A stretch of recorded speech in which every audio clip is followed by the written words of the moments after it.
நமோ புத்தாய. புத்த தம்மம் தூய்மையானது, எளிமையானது.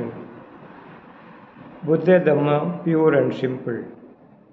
மாஸ்டர் சிங்யூன் அவர்களுடைய நூலிலிருந்து தொடர் காணொலியாக இன்றைய உரை 28. Who is the Buddha's mother? புத்தரின் தாயார் யார் என்பதை மாஸ்டர் சிங்யூன் அவர்களுடைய நூலிலிருந்து வழங்குகின்றேன். நாம் அனைவரும் நம்மை பெற்றெடுத்த வளர்த்த தாயையும் தந்தையையும் பயாலஜிக்கல் பேரண்ட்ஸ் என்பதை அறிவோம். நமக்கு அன்றாடம் உணவளிக்கும் விவசாயிகளை, நமக்கு தொழில் வளர்ச்சிக்கு உதவும் முதலாளிகளை, நமக்கு கல்வி கற்றுத்தரும் ஆசிரியர்கள், குருவாக நமது தலைமைத்துவத்தை வளர்க்கும் அறிஞர்கள் கூட ஒரு வகையில் பெற்றோர் எனலாம் என்கிறார் மாஸ்டர். நாம் வளரும் பூமி தாயை கூட நாம் பெற்றோர் என்று கருதலாம். பௌத்த மறைநூல்களில் இல்லற வாழ்க்கையில் அல்லது சம்சார எனும் சுழற்சியில் நாம் சந்திக்கும் அறியாமையை தந்தையாகவும் பேராசையை தாயாகவும் கூட சொல்லப்படுகிறது.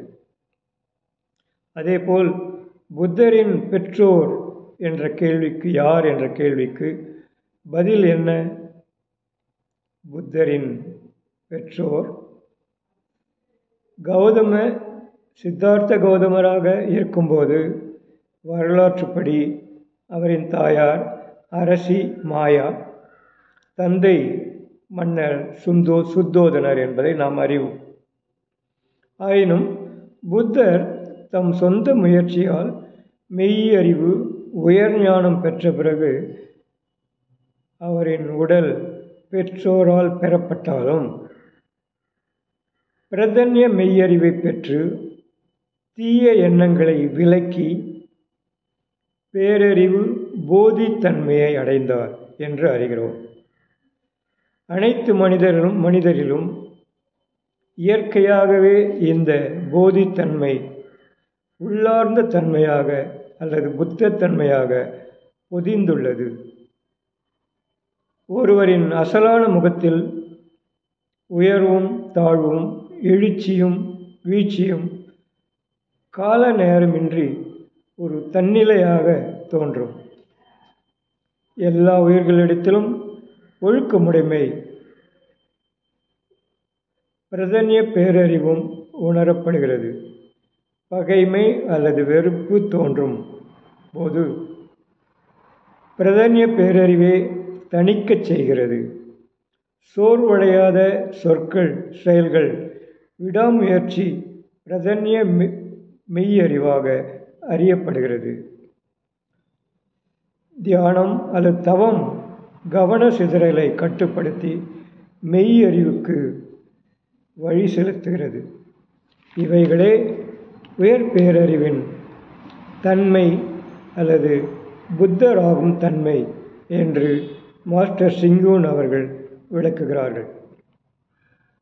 பிரதன்ய பேரறிவு நமது அன்றாட வாழ்க்கையில் தூய்மையை, ஒழுக்கத்தை, நேர்மையை வழக்கப்படுத்தி கொள்வதாக வைர சூத்திரத்தில் சொல்லப்படுகிறது.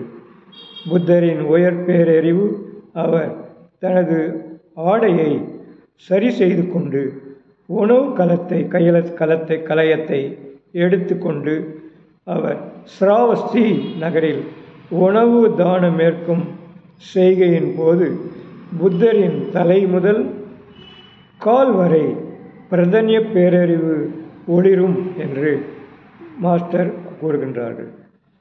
ஒரு ஆசிரியர் தனது மாணவரின் தகுதிக்கேற்ப வரும் தலைமுறையின் முன்னேற்ற நோக்குடன் ஒரு பிரதன்ய பேரறிவை பயன்படுத்தி கற்பிக்கச் செய்யும் போதும், ஒரு மருத்துவர் தன்னிடம் வரும் நோயாளியை கவனமாக பரிசோதித்து நோய் தீர்க்கும் போதும், ஒரு தீயணைப்பு ஊழியர்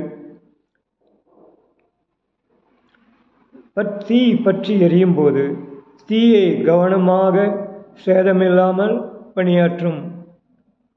பணியாற்றும் போதும், ஒரு தெருக்களில் இருக்கும் குப்பைகளை கவனமாக அகற்றும் தூய்மை பணியின் போதும் பிரதன்ய பேரறிவு அனைத்தையும் தாங்கும் ஒரு பூமித்தாய் போல பொறுமையாய் நம் அனைவரையும் மகிழ்ச்சியில் வாழ செய்கிறது. ஈகையும் ஒழுக்கமும் நேர்மையும் மெய்யறிவும் உலகின் உன்னத செல்வமாகும்.